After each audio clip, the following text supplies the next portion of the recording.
These are the plaintiffs, Frank Chen and Julie Sue. Frank says he hired the defendant's car service to take him and his girlfriend to the airport. They were going on a vacation to Portugal, and they missed their flight because the defendant's driver arrived late. The defendant is a no-good liar who has no business running a car service where people need to get someplace on time, and they're suing the lousy limo guy for $1,532.38, the cost of their flight change fees.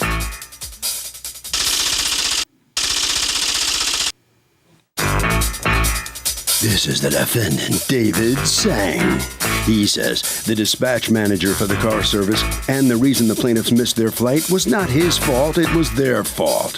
His driver had to make 2 pickups at 2 different addresses, and the second pickup had an address change. Besides, it was a very rainy day. The traffic was horrendous, and unfortunately, they missed their flight due to circumstances beyond his control. He's accused of not getting to the airport on time.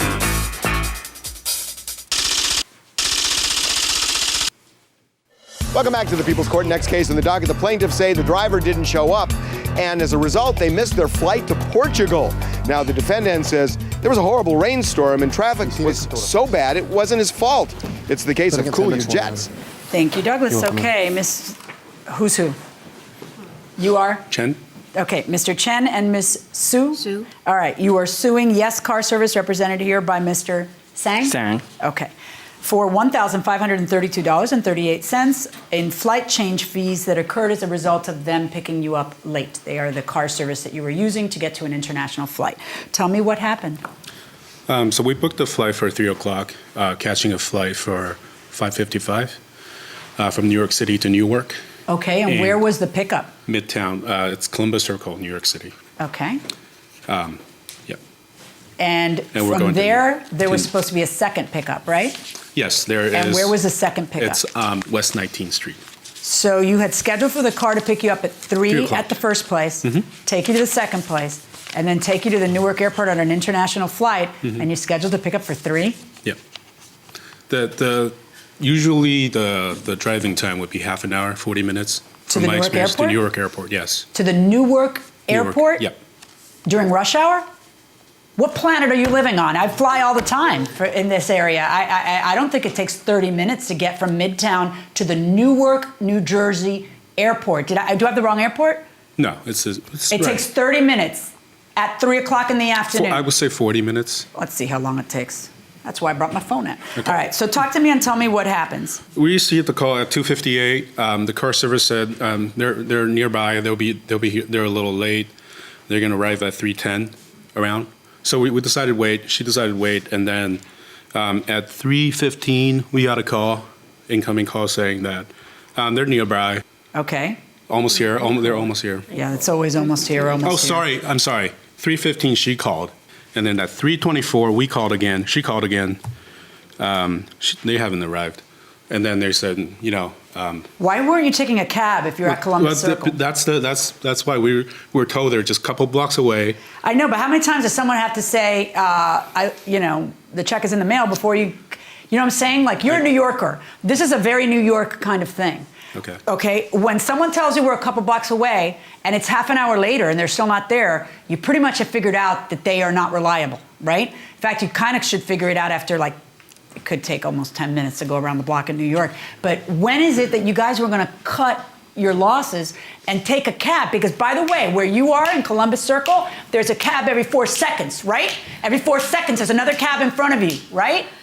Right. Actually, not only he said that he's a few blocks away, he also said that he'll be here soon. Okay, and then but as the minutes passed and that was obvious that it wasn't true, why didn't you just abort? I mean, because you're telling me you waited for him for 40 minutes. Right. Trusted him. At the end of this whole thing, they arrive around 3:41. I get the first 10.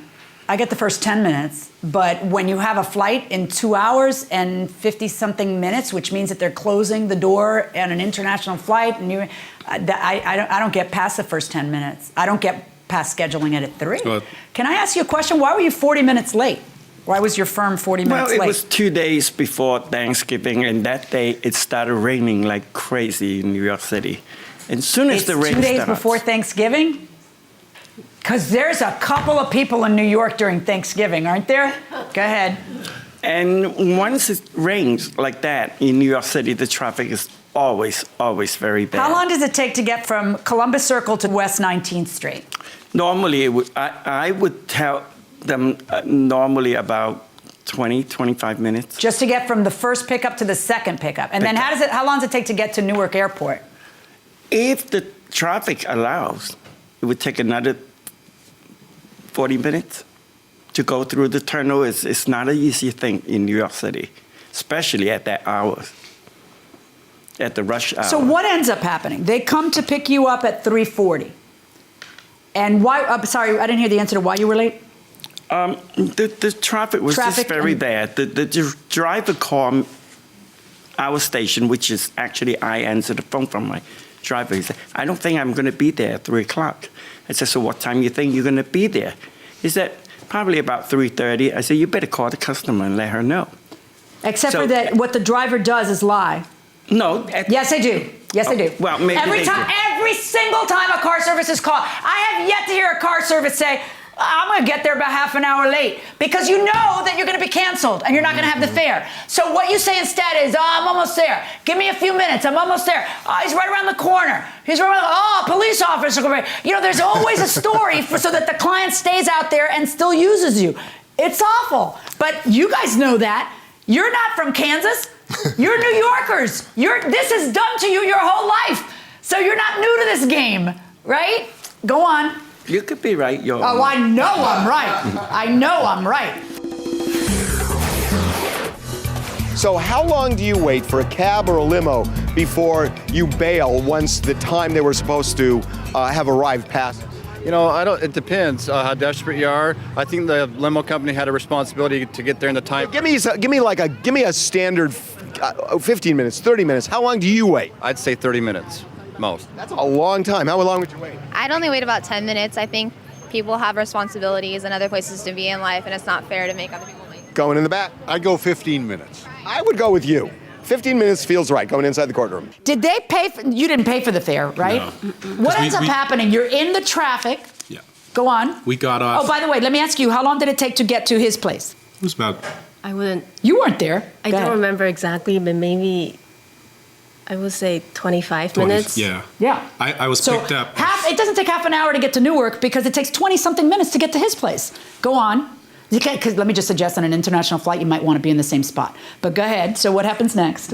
And then, so we were taken to, we were going to Holland Tunnel, and then by the time we got to Holland Tunnel, we knew, and she was calling the airport and saying, checking, you know, when is the last checking time, and then TAP, the Portuguese airlines said that usually 4:30 is the last check-in time, and at the time we were at the Holland Tunnel, it's already 4:40, 4:45, so we thought we're not going to make it, so we decided let's just not even. What'd you do? We just got off the car. Just got right out of the car. No, we're not gonna. Is your luggage in the trunk or in your hand? Yeah, we're in the back, and then we just left. We say, okay, we're gonna. Wait, did the guy like pop the trunk open for you to get your luggage? Yeah. And just say, you know, we're gonna, because we already decided our vacation. We asked for vacation from our offices, and we decided to just maybe try the next flight. So what did you end up doing? Was there another flight that night? No. Okay. So there was a flight next day. And we decided, okay, so if it's one day of a difference, it might be okay with our work, with our job, with our hotel and flight reservation. And then, so we decided to go ahead and change it. Okay. And that cost you $1,000. You didn't get any credit for the original flight? No. Well, we just ended up paying $1,530. Right. But what were your original tickets? What did they cost? 2 tickets was $16. Right. So did you get any refund on your original flight? Any credit? Zero. Zero. You just lost it. Lost it. Okay. What have we learned? Well, we've learned that if we hold off this trip and then do it some other time, it's going to be roughly around the same amount, and we would have to wait. And we already booked the hotel. We've already scheduled our, vacation from the office, so we decided to just, do the trip and get it over with. That's not my question. What have you learned from the experience is my question. If this happened to us again, we would just ditch the car service and. Yeah, I'm just saying. Well, that's one good thing. Right. How about, do you think that maybe it wasn't the wisest thing on a 5:55 flight, was it? to have a pickup at 3 when you're supposed to be there 2 hours beforehand on an international flight, and you don't take into account New York City Thanksgiving traffic, rain. It was raining that day, right? Yes, it was. Right. And traffic, I mean, this is crazy. I'm going to assume they were 40 minutes late. They claimed they were 30. I'm going to go totally with what you say. I can see from your phone, you're still calling them at 3:40, so it's not true. They were 40 minutes late, okay? They don't deserve a penny because they breached the contract. Well, you didn't pay them a penny, so that worked out fine. So the next question is, should they have to pay for your flight? Trust me when I say you could not have a more sympathetic ear. I am a person who this has happened to, okay? So, and I know that the car services just lie and lie and lie and tell you how they're right around the corner. You couldn't get I have lived in New York for years and I know how this is, okay? So I am a really good judge for you because I can't tell you how angry this makes me. But I got to look at what you guys did and what they did and try to figure out what the proximate cause is of your missing that flight. And I really think that that you shouldn't be scheduling a pickup at 3. That doesn't take it. As soon as you saw that it was rain, you should have moved the flight up. As soon as you saw that they were a minute late because you were already cutting it crazy close, you should have hopped in a cab. You should have told them, you take a cab, I'll take a cab. If you had done any of the sane things that someone in your position would do, you wouldn't be out the 1,500. So I can't say you're out the 1,500 because they were 40 minutes late. I think you're out the 1,500 because you weren't acting in a sane fashion that day, setting it at 3 and then not jumping in a cab when he was 5 or 10 minutes late. Put your hand down. You think you got to say something? It is inexcusable that you missed your flight, but it is your fault that you missed your flight. I do not find that the defendants have to pay for your flight. That is my judgment. Good luck, folks. And with that, the plaintiff comes out on the losing end of the case. What's your feeling here? Oh, I feel like it's, it makes sense. Yeah, because it was poor planning on your part. Well, and then poor communication on their part, but hey. But the poor planning on your part makes you responsible for missing that flight. Why didn't you leave more time? Leave more time. Why didn't you give yourself more time? Well, we had to work that day, so we try to maximize, the work time and try to, You're like on-the-go New Yorkers trying to squeeze everything into it. We had, we're working people, so we have to work, right? So yeah, we try to work. Okay, maximize. right down there. Thanks. Okay, they have to work. What do you have to do? Don't you have to take better care of your customers? Yes, we should. Yeah, but when the rain starts in New York City, rain. sometimes it's very difficult. They have these things called weather forecasts, Yeah. where you can find out in advance. You've heard of those, right? Yeah, of So you course. knew it was going to rain, right? Kind of. Why didn't you leave earlier? Well, they asked for 3 o'clock, and then we try, but sometimes it just doesn't happen that way. It's just. Harvey? The bottom line is the plaintiffs could control their own destiny. They have a legal duty under the law to minimize their damages, and the simple way of doing that is when the limo doesn't show up, call a damn cab. I mean, it's really simple. You can't just sit there and say, oh, I missed my flight, which essentially is what happened. And that will do it for this case. Litigants for the next case on the way into the courtroom right now.